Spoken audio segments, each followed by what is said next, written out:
El día de hoy les saludamos desde el Centro de Derechos Humanos Fray Bartolomé de las Casas, en donde llevaremos a cabo el conversatorio Violencia y Derechos Humanos, un balance sexenal desde Chiapas.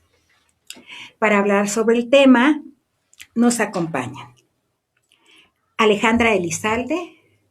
Ella es egresada de la Escuela Nacional de Antropología e Historia con estudios de etnología. Se ha especializado en temas de género, migración, interculturalidad, cuidados digitales, derechos humanos y educación popular. Actualmente coordina el área de incidencia y sostenibilidad de movilidad libres y elegidas, colibres. También está con nosotros Ángeles Mariscal. Ella es periodista, es fundadora y editora del portal Chiapas Paralelo, integrante de la red de periodistas sociales, periodistas de a pie. Cubre temas relacionados con la frontera sur, con migración, pueblos originarios, movimientos sociales, derecho a la tierra y defensa del territorio, todo esto enmarcado en la línea de derechos humanos. También está con nosotros el educador popular, periodista y militante social, nacido en Uruguay, dedicado al acompañamiento de movilidades sociales y pueblos en movimiento, Raúl Sibenki. Estamos aquí para hablar y hacer un balance general sobre lo que ha ocurrido durante este último periodo, ¿no? Bueno, yo puedo hablar desde Chiapas, para empezar, que existe una disputa, ¿no? En el último periodo, una disputa muy fuerte entre grupos de la delincuencia organizada. Estos grupos han utilizado a la población como recursos de guerra, generando un clima de terror, desplazamientos forzados, desapariciones de personas y otras graves violaciones de derechos humanos. Y ha existido una constante por parte del gobierno que ha pretendido minimizar la situación que está ocurriendo, y criminalizando a quienes lo denuncian, ¿no? Entonces, ante esta situación que, digamos, de manera muy amplia, ¿qué podríamos decir, ¿no? ¿Cómo caracterizar esta violencia? ¿Qué ha cambiado en estos últimos 6 años, en donde estuvo Andrés Manuel López Obrador? No sé quién se anima a empezar. Bueno, si quieres. En estos días he estado como muy atenta a la expectativa que crea en México la llegada de la presidenta Claudia Sheinbaum. Eh, y no puede uno como dejar de reconocer el simbolismo y sobre todo la significación que tiene el que ella llegue, que siga siendo pues una mujer que llega de un grupo de izquierda, entre comillas, y también el hecho de que sea mujer. Tampoco puedo dejar de reconocer como que toda esa expectativa positiva que tiene, sobre todo en una región particular de México, que pues yo que estaría hablando del centro hacia arriba un poco, y ese apoyo que sí tiene, o sea, sí hay que reconocer como ese apoyo, partiría de eso, porque me parece igualmente válido que tengamos otra perspectiva desde el sur. Estuve viendo como las estadísticas positivas del gobierno de Andrés Manuel López Obrador sobre el empleo, sobre los programas sociales, incluso menciona, y eso es también cuestionable, las remesas como logro, ¿no? De una manera positiva, para mí no lo es, eso creo que también podemos analizarlo, pero desde mi perspectiva hay dos Méxicos, ¿no? Ese México que sí está viendo una gran población y que es reconocida y no lo niego, y que quizá les fue muy bien y no lo niego, pero aquí estamos viviendo una cosa absolutamente distinta. Estoy hablando desde Chiapas y quizá también desde la zona del Istmo hacia acá. Lo que yo estoy viendo es que en este sexenio sí se implementó de alguna manera como varios elementos que se estuvieron intentando implementar en esta región del sur-sureste, como son estos proyectos extractivos, esta mirada capitalista hacia la que se está encaminando el país. Y por supuesto que aquí es una región estratégica, o sea, que es una región estratégica porque estamos en una frontera que es muy necesaria y que es muy políticamente deseable el control de esta zona fronteriza, ¿no? Ver Chiapas también como frontera, tanto por México como por Estados Unidos y como por las otras potencias. Entonces eso nos coloca en una situación distinta, también nos coloca en una situación distinta hacia ese otro México, el hecho de que aquí haya muchos recursos naturales deseables para estas potencias y que aquí haya todo un camino y una infraestructura que también le va a permitir detonar a este capitalismo mundial. Entonces, desde mi perspectiva, eso hizo que en esta región se implementaran en este sexenio varios mecanismos de control, y uno de ellos tiene que ver con lo que menciona, ¿no? Con la violencia del crimen organizado como mecanismo de control de este territorio. Quizás si hablamos un poquito más adelante sobre lo que significa el que grupos del crimen organizado se hayan establecido, que estén peleando el territorio y que estén sometiendo a la población, ¿no? Con esas estrategias de terror, podremos enmarcarlo en cómo se relaciona esta militarización, este capitalismo mundial y esta estrategia de control por parte de los grupos criminales y de la militarización, ¿no? Entonces yo lo dejaría ahorita en ese ámbito. Gracias, Ángeles. Sí, muchas gracias, ¿no? Tratando como de sumar también, o sea, colocar ahí otras ideas, este proceso como, o de uso de la violencia, ¿no? Para pues el vaciamiento de los territorios, sea para entonces eliminar, ¿verdad?, procesos y movimientos organizados, como sucedió en 1994, ahora también la incorporación de diferentes niveles de violencia, no exactamente desde la macrocriminalidad, pero sí la presencia militar y todo lo que ello conlleva también a nivel territorial, es histórico, ¿verdad? Pero esta vuelta de tuerca, como bien decía Ángeles, tiene que ver, o esa es la lectura que hacemos desde acá, con un preparar el terreno, ¿no? El preparar el terreno para que estas fuerzas capitalistas, que desde nuestro punto de vista, ¿no?, la lógica de los propios grupos organizados responden a ello, ¿no? También responden a esa propia lógica capitalista, pues genera las condiciones para, ¿verdad? Y una de las, para el vaciamiento de los territorios, para pues el lucro, ¿no? El lucro. Y este lucro en este momento está implicando también el lucro sobre la vida de las personas con impactaciones diferenciadas. No puedo dejar de plantearlo sobre mujeres, ¿verdad? Infancias, personas de la tercera edad, ¿no? Este terror que se está viviendo en efecto en el sur de México, pues también tiene estas impactaciones diferenciadas, ¿no? Pero bajo la lógica de se está preparando lo que entonces podría empezar a ser, pues, aquello que hace años que se intentaba, tiene que ver con nuevas hidroeléctricas, ¿verdad? Con estos proyectos macroeconómicos, que son una de las cosas que el propio gobierno de AMLO empujó en estos 6 años y que como segundo piso, entre comillas, de la cuarta transformación, pues continuarán implementando y además llamándole polos de desarrollo o volviéndole a nombrar, ¿verdad? Pues desarrollo, ¿no? Otro elemento bien fuerte que también ya lo planteaba es que junto con toda esta violencia que además está vinculada a lo que se nombra como macrocriminalidad, o sea, no podría ser posible que los grupos de la delincuencia operaran sin vinculaciones, ¿no?, con el Estado, ¿no?, con estas lógicas históricas de ejercicio de poder, muy desde el poder local real, los caciquismos, etcétera, ¿no? Eso es un elemento ahí, pues, que está operando. Y también con que ya también lo habíamos escuchado antes, pero pues que vuelve, regresa, una criminalización muy dura sobre el derecho a defender derechos, ¿no?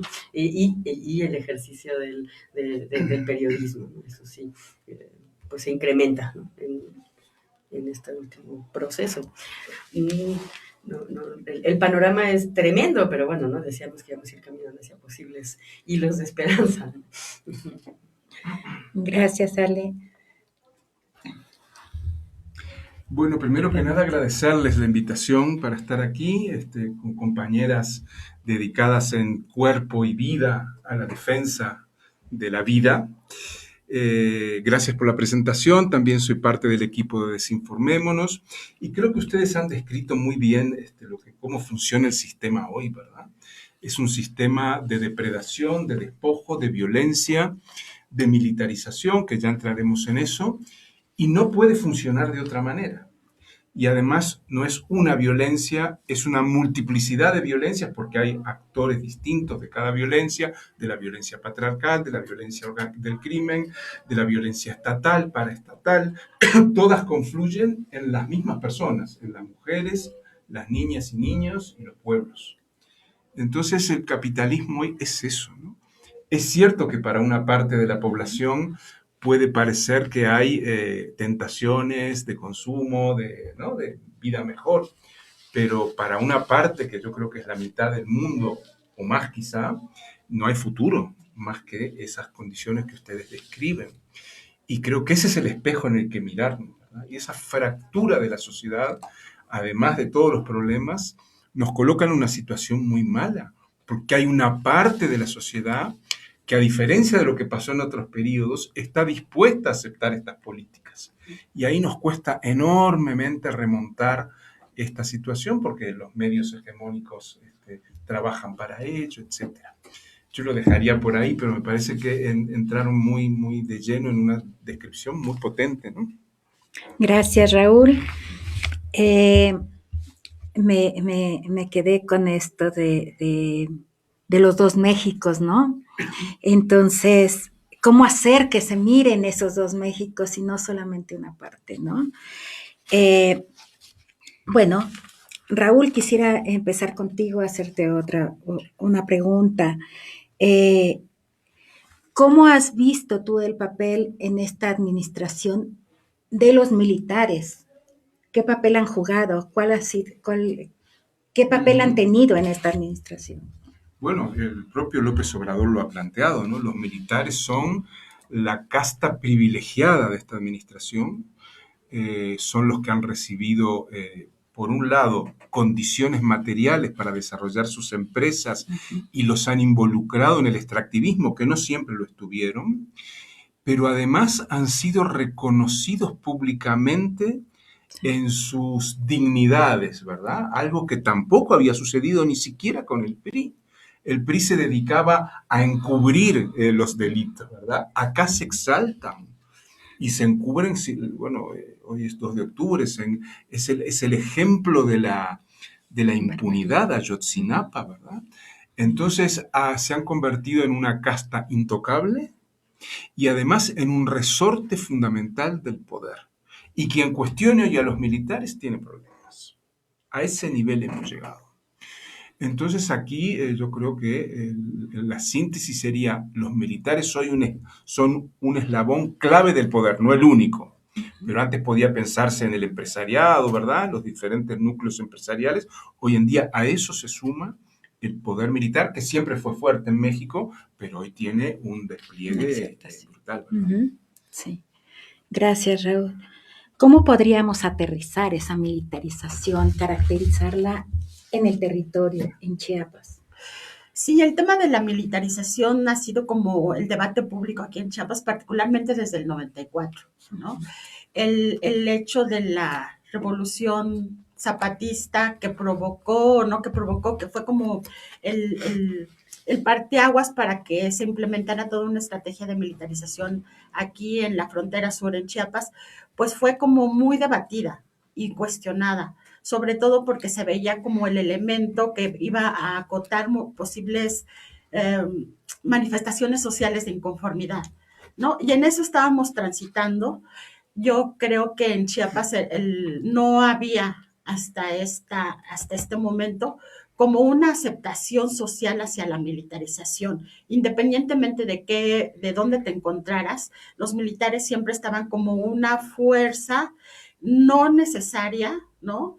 que sí tiene una función social, eso es innegable, dentro de esta estructura del Estado. O sea, tiene una función, pero muy específica. De hecho, legalmente tendría que tener o tendría desde la fundación del Estado como nación a nivel mundial, pues las fuerzas de seguridad o las fuerzas públicas solo se tendrían que establecer según estas normas, que ya parece que no funcionan, pues en momentos de crisis.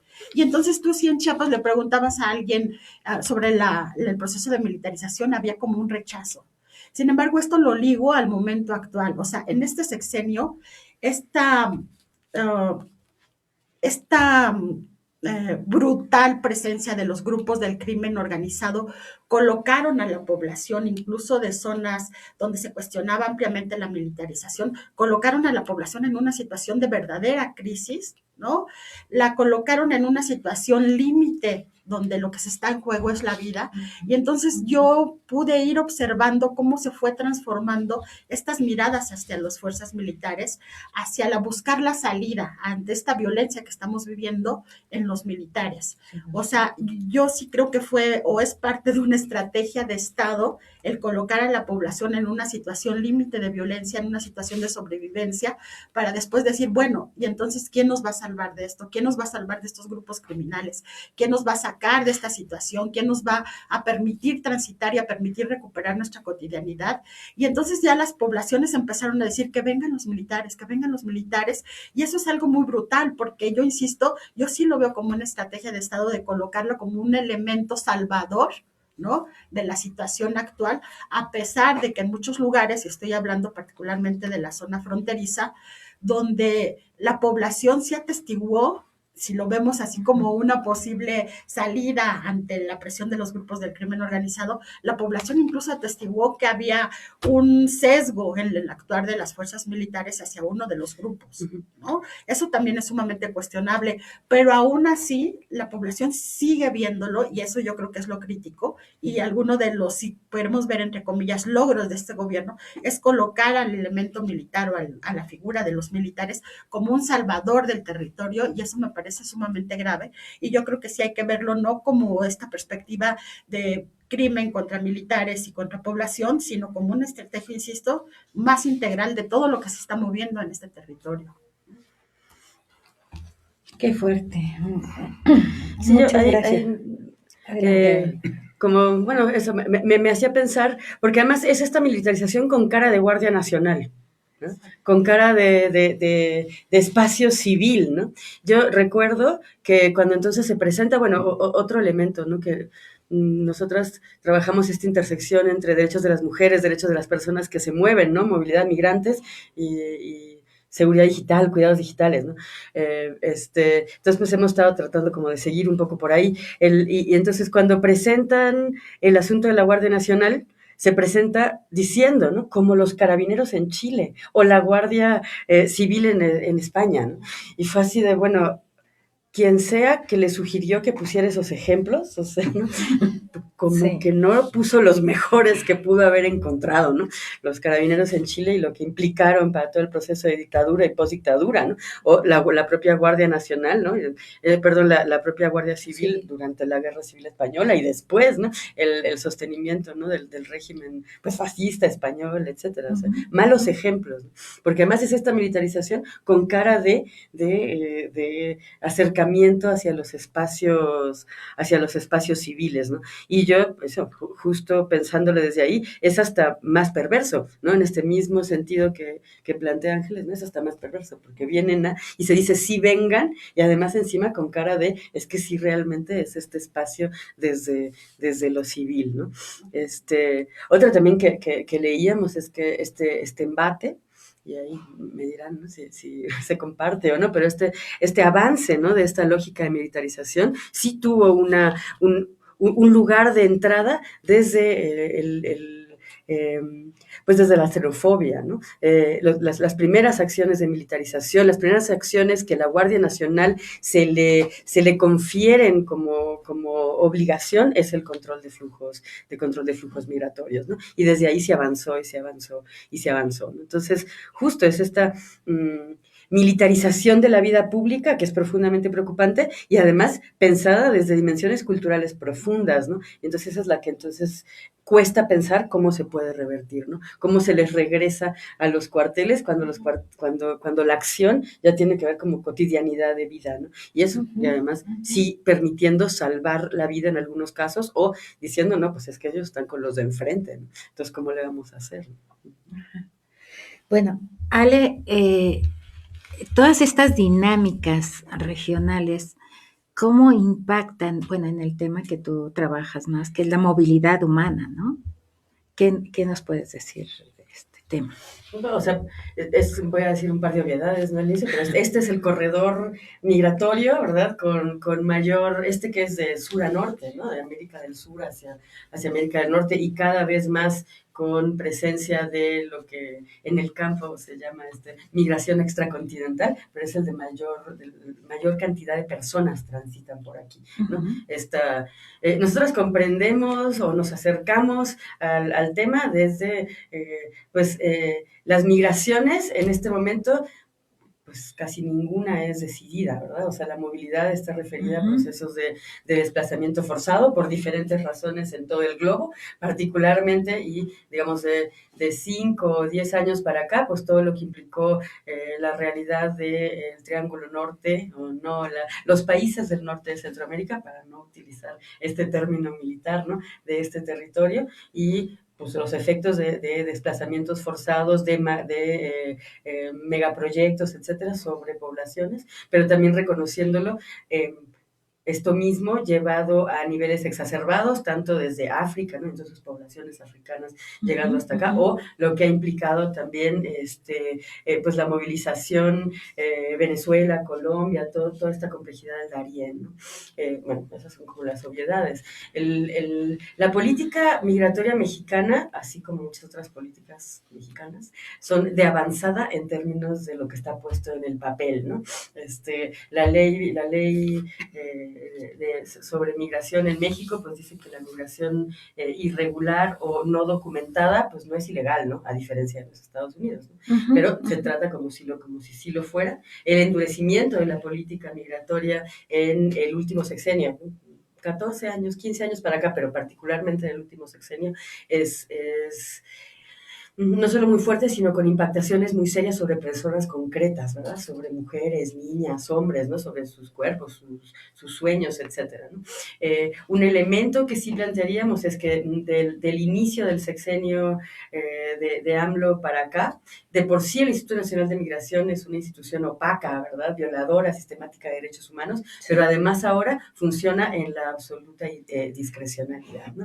O sea, en este momento ni siquiera se está deteniendo a las personas, ¿no? O no legalmente deteniendo. Antes por lo menos podíamos llegar a hacer observación de estaciones migratorias y te daban una lista de personas, ahora no, porque no las están deteniendo, sino que dicen que les están dando un aventón a la Ciudad de México para que entonces puedan regalar sus datos biométricos a los Estados Unidos para solicitar una cita de CBP-1, ¿no? Que además, así eso como nota al pie, si no tienes la piel suficientemente blanca, tampoco te lee, ¿verdad? La aplicación. Y solo una última para colocar. Sí, este endurecimiento, ¿no? Es claro en todo el continente, en todo el mundo, ¿verdad? Pero particularmente en todo el continente, y en México sí responde a pues negociaciones directamente vinculadas a la realidad geopolítica y económica, ¿no? Esta modificación profunda y significó toda la operación de la Guardia Nacional, pero también la militarización del propio Instituto Nacional de Migración con la negociación de derechos humanos de las personas migrantes a cambio de aranceles, digamos, ¿no? Y es así lo que marca pues, el inicio del sexenio y que vino degradó, ¿verdad? Se amplió las posibilidades de violación de derechos, se militarizó el instituto, y una de las tragedias terribles donde viene el incendio trágico, ¿verdad? En la estación migratoria en Ciudad Juárez, ¿no? ese tipo de condiciones había sido sistemáticamente documentada, sistemáticamente denunciada, ¿no? Y de pronto pues ya no sabíamos si ir a acusarlos con su mamá, ¿verdad? Porque ya habíamos ido a la Comisión Interamericana de Derechos Humanos, ¿no? Y la cosa sigue y sigue y sigue, ¿no? Un dato interesante es que ayer ya se nombraron, digamos, directores de la mayoría de estas como institutos, etcétera, y todavía no hay nombramiento del Instituto Nacional de Migración. No esperemos que, ¿no? que se tome la decisión de no continuar como por el mismo camino, ¿no? Ajá. Bueno, pues es alarmante, ¿no? Todos los riesgos que tienen que correr los migrantes, las personas que van pues sí, caminando desde la frontera sur hasta por todo el territorio nacional, donde no solamente ahora son llevados ahora son centros de acogida de migrantes, una cosa así, que es lo mismo, pero con un nombre más. Tiene sus eufemismos, ¿no? Sí, sino también todo lo que se enfrentan ante la delincuencia organizada, ¿no? Donde se vuelven una mercancía, ¿no? De cambio. Bueno, pues también creo que es un panorama bastante no alentador. Pero quisiera que habláramos un poco sobre los procesos de resistencia. ¿Qué vemos de procesos de resistencia, de rasgos de esperanza ante este panorama? Si es que los hay, ¿verdad? A ver, yo creo que ustedes dos han colocado un tema para ordenar esto, ¿no? Sí, por favor. La militarización inicialmente es respuesta al levantamiento del 94. Sí. En el último sexenio hay una movilidad y movilización, ya no de un pueblo, una organización, de sociedad o de pueblos enteros. Entonces yo creo que la militarización es en gran medida una respuesta al activismo de abajo. Tomemos el caso de las mujeres. Sí. Esta violencia machista, los machos alfa en armas, que están en el crimen organizado, en el ejército, en los paramilitares, etcétera, es una respuesta. Acá hay una directora de un medio de Chiapas, ¿no? El Fraiba está lleno de mujeres. La sociedad hoy, las mujeres juegan un papel importante, no solo en las manifestaciones del 8 de marzo, del Ni Una Menos, sino en la cotidianeidad. Y la respuesta patriarcal, machista, violenta es esa, tanto del crimen como de la guardia, como del O sea, hay un intento de reposicionar al sistema cuando hay un cuestionamiento. Y la militarización es eso. Entonces yo creo que tenemos que partir del ya basta de los pueblos movilizados para ver hacia dónde vamos. Porque también la militarización es provocada por la crisis del sistema. ¿Pero qué hace entrar en crisis al sistema? La movilización de los pueblos, de las mujeres, de las niñeces. Acá hay organizaciones de niños movilizándose. He estado con Melel y con otros colectivos. Entonces, el volumen de los pueblos, o sea, la migración que es un rechazo a las condiciones de vida que hay y del cambio climático, ¿no? O sea, es un rechazo al sistema. Entonces la gente migra para empezar de nuevo en otros lados. No son objetos, son sujetos los migrantes. Entonces, hay una respuesta. Entonces, los pueblos se irán adecuando y se están adecuando ya a esa militarización que es respuesta a lo que venían haciendo ya. Y entonces yo creo que ahí es donde la forma de mirar, ¿verdad? Y entonces ahí van apareciendo lo que hacen los pueblos. Y creo que ese es el tema que tenemos. Sí, habría que preguntarse por qué cuando todo el país ya estaba metido en la vorágine de violencia, de extractivismo, de militarización aquí en Chiapas, pensábamos que estábamos como en un paraíso. En algún momento yo sí lo creí y dije, no, pues qué triste por mis colegas de Chihuahua, de Tamaulipas, de Michoacán. Pero poco a poco se fue extendiendo, digamos, esta nube negra hasta llegar en el momento en el que estamos ahorita, donde tiene como un aceleramiento en estos procesos que ya mencionamos, ¿no? De control de intentos de control del territorio, porque sí hay que llamar como intentos, no creo que tengan ya absolutamente controlados los territorios, y esta perspectiva de ver para qué los quieren, ¿no? desde mi perspectiva, o sea, porque me he preguntado por qué tardaron, si es tan estratégico Chiapas, si es tan estratégico en términos de frontera, en términos de recursos y en términos incluso de población.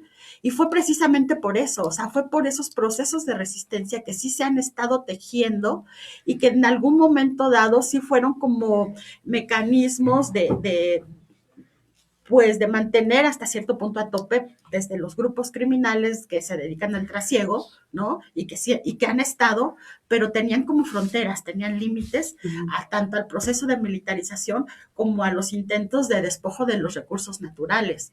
¿Y a qué se debe esto? O sea, desde donde yo lo veo y también lo podemos ver trazando la ruta por donde han avanzado con mayor medida los grupos del crimen organizado, y tiene que ver con los elementos de construcción comunitaria, que mucho sí tiene como sentido desde la perspectiva de que ha sido un proceso no de ahorita, o sea, es un proceso y justo estamos en el 50 aniversario del Congreso Indígena, ¿no?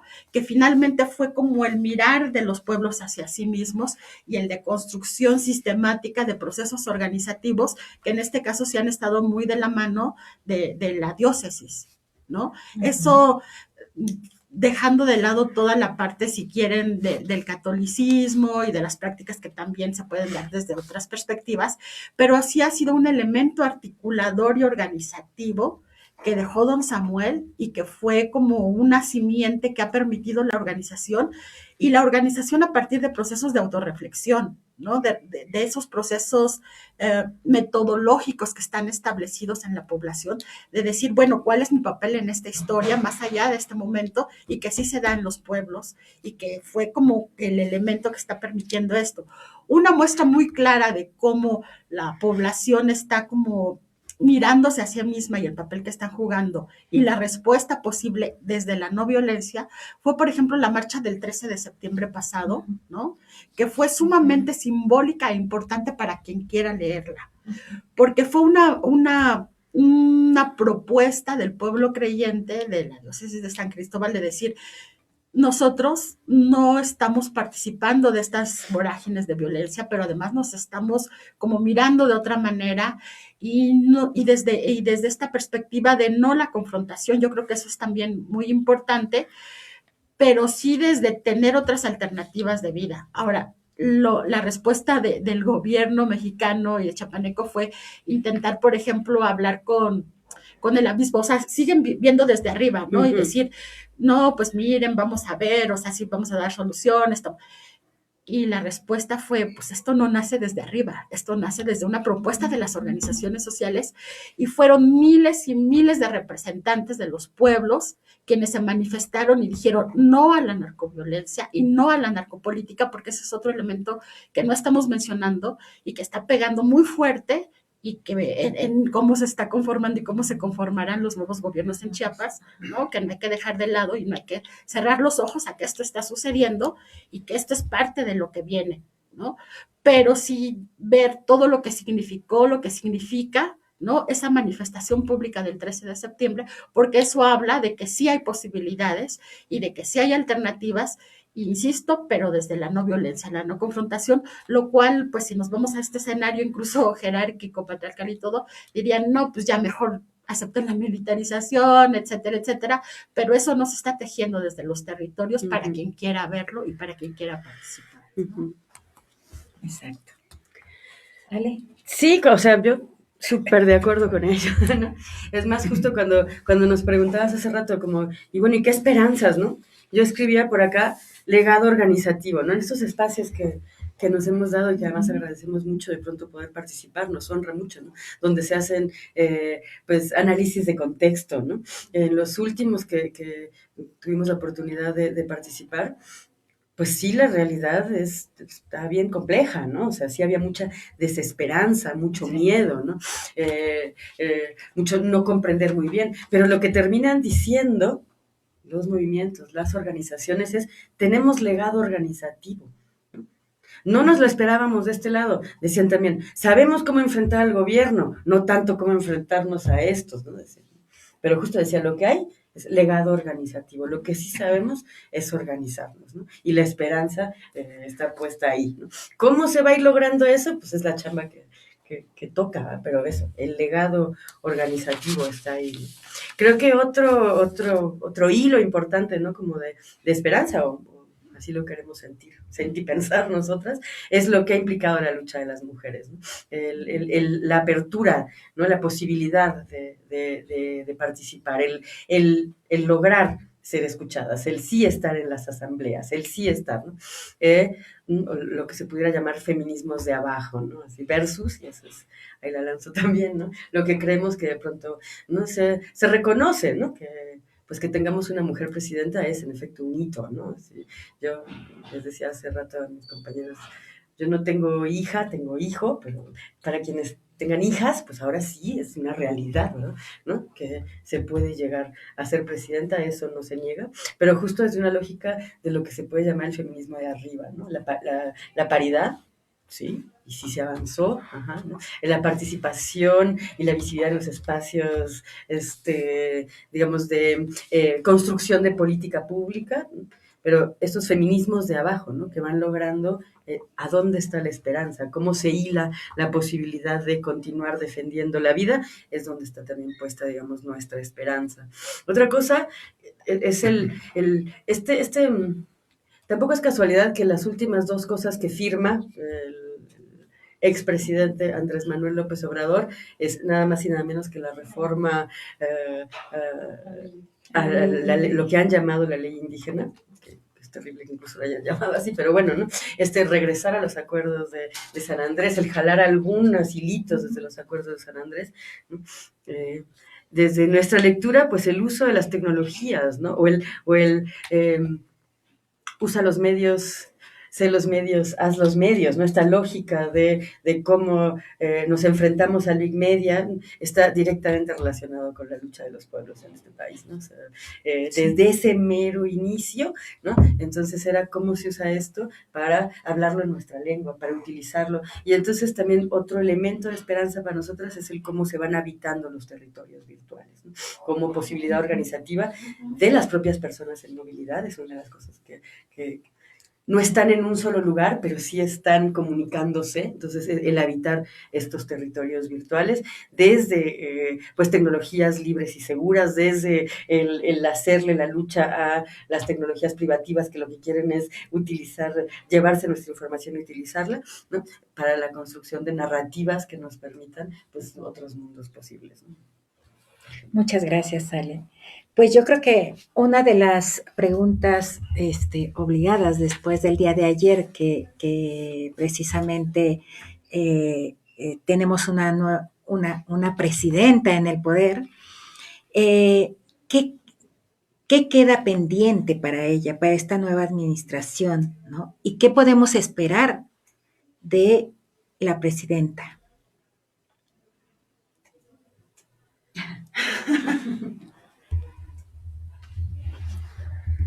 La he visto, casi siempre la vi en este proceso previo acompañada del expresidente Andrés Manuel López Obrador y no pude dejar de ver a esta mujer como que no escucha, ¿no? Yo noté mucho como que siguió esa misma línea, ¿no? Que trazó el expresidente de catalogar a la población entre buenos y malos, entre neoliberales y yo no sé cómo se consideren ellos, porque pues toda su política sigue siendo capitalista, ¿no? Entre neoliberales y oligarcas y nosotros, entre ellos y nosotros, y entonces ha sido como muy en esa dinámica en la que yo le he observado. La vi incluso cuando unos trabajadores del Poder Judicial le dicen, detén esta situación que se está viendo, ¿no? Esta parte que implementó el presidente, y ella les contesta, te están engañando. ¿Quién te dice eso? O sea, ni siquiera se dio el momento de escucha, al menos desde mi perspectiva, yo no he notado a una mujer que logre dialogar, ¿no? Creo que sí está muy metida en esa polarización social. Yo esperaría sí escuche otras posibilidades a otra población, que en determinado momento sí se logre desprender de este ver a la sociedad entre buenos y malos, entre quienes sí quieren y no quieren, entre ellos y nosotros. Entonces yo creo que sí es algo que se espera de ella, ¿no? Que en determinado momento, si quieren sus tiempos políticos, porque también hay que ver cuáles son sus tiempos políticos, ¿no? Sí logre volver a mirar desde otra perspectiva, ¿no? Ya no estoy diciendo desde una perspectiva feminista porque, pues bueno, platicando con varias colegas me dicen, no tiene una mirada feminista y no tiene una agenda feminista. O sea, sí está planteando como programas para las mujeres, pero eso no quiere decir que sea feminista, ¿no? Y además estaban todas las condiciones para que ella llegara, porque ni siquiera es la primera presidenta mujer en Latinoamérica, ya ha habido 14 más. Pero bueno, dejando de lado eso, concediéndole esa posibilidad, yo creo que lo que sí se esperaría y lo que sí queda es pues intentar que ella escuche a la población y que se plantee otras posibilidades y que no sigan esta dinámica polarizadora, ¿no? En la que estamos metidos aquí ahorita en México y que se refleja hasta a nivel piso, ¿no? A nivel social, o sea, si hay como, estás conmigo, estás contra mí, estás con Andrés Manuel o estás en contra de todo, ¿no? Entonces, eso es lo que yo esperaría de ella, que se dé el tiempo de escuchar y que realmente asuma una agenda feminista, porque creo que sí es sumamente fundamental para el país. Sí. De acuerdo, sumárselo otras cositas, ¿no? O sea, algo que sí se espera es, y la verdad que el camino está complicado para ello, pero dejar de criminalizar el derecho a la defensa. Eso es así fundamental. El acercarse, digamos, a lo que implica la sociedad civil organizada en este país, ¿no? Que sí es cierto que hay unas ACs que lo que han hecho es lucrar, o sea, esa narrativa también es verdadera, pero particularmente en México, así el avance de la sociedad civil organizada está vinculada a otras agendas, ¿no? Que son las agendas de los movimientos, ¿no? Que son las agendas también de los pueblos, de las propias mujeres, ¿no? Me sumo, ¿no? Ojalá que se logre dar el paso entre un sistema de cuidados que además operar el DIF, híjole, ¿no? O sea, quizá no es ahí, pero justo, no tanto solamente la lucha de las mujeres o esta dimensión como de la más pragmático, sino una verdadera agenda feminista que intente modificaciones al sistema patriarcal pues más profundas. Y también, o sea, otra expectativa fuerte, fundamental, es el cómo se logra operar una política migratoria garantista de derechos, ¿verdad? ¿No? Que deje de violar sistemáticamente los derechos de las personas que están transitando por este país, regresar a la tradición, pues, de refugio, de acogida, ¿verdad? Que sí tuvo este país, ¿no? Mencionabas lo de las diversidades, ¿no? También, o sea, el incorporar, ¿verdad? En esta agenda que sí somos mujeres y hombres, pero también existen otras personas, ¿verdad? Que se acercan y que necesitan, ¿no? Y que además tienen derecho, ¿no? A ser visibilizadas y a que se garantice también como sus derechos, ¿no? Creo que pues por ahí se espera mucho, ¿verdad? Claro. A ver cómo nos va también en estos espacios que hablaba hace un momentito, ¿no? De análisis de contexto. Además, la gente decía la herencia de organización, pero también decía, pues de por sí así ha sido, ¿no? Como que de pronto tuvimos un poquito de esperanza, pero volvimos, de por sí así ha sido, ¿no? Ojalá que podamos ahí seguir empujando para mayores cambios, ¿no? Claro, muchas gracias, Ale. Raúl. Bueno, yo quisiera medio terminar o ir con una nota de optimismo, ¿no? Yo creo que esto que están describiendo ustedes no lo podría haber hecho el PRI, ni el PAN. Tuvo que llegar un gobierno de izquierda para hacerlo y es la tónica de América Latina. Gobiernos que se dicen de izquierda o progresistas han hecho auténticos desastres. No es solo México.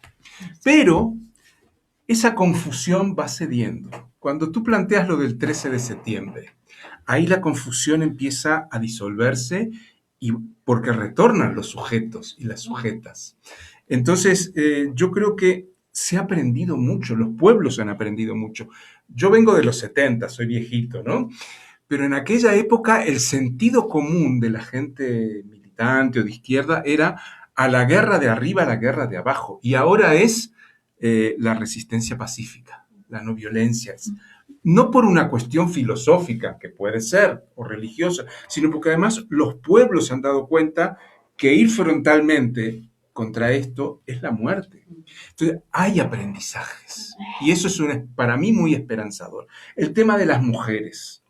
Hay un feminismo de arriba, pero también la gente se va dando cuenta que ese feminismo de arriba es sistémico, es académico, es capitalista, y las mujeres hasta se nombran, las mujeres que luchan, o las mujeres, los mapuche hablan de mujeres antipatriarcales, las mapuche. O sea, hay aprendizajes en todos los ámbitos. Y yo creo que eso es maravilloso, porque eso, digo, sería tremendo que repitiéramos lo mismo de los 70 o de la época de aquí de la Guerra Sucia, cuando la Liga... o sea, si estuviéramos repitiendo eso, entonces diría, wow, no hay alternativa, ¿no? Porque está Yemen, está Libia, está Palestina, está Líbano, y bueno, y ahí hay la guerra entre dos ejércitos. Aquí hay otra luz. Y esa luz que traen, me parece que es muy importante para abrir las ventanas a decir, bueno, hay caminos. No están diseñados, pero hay luces. Gracias. Gracias.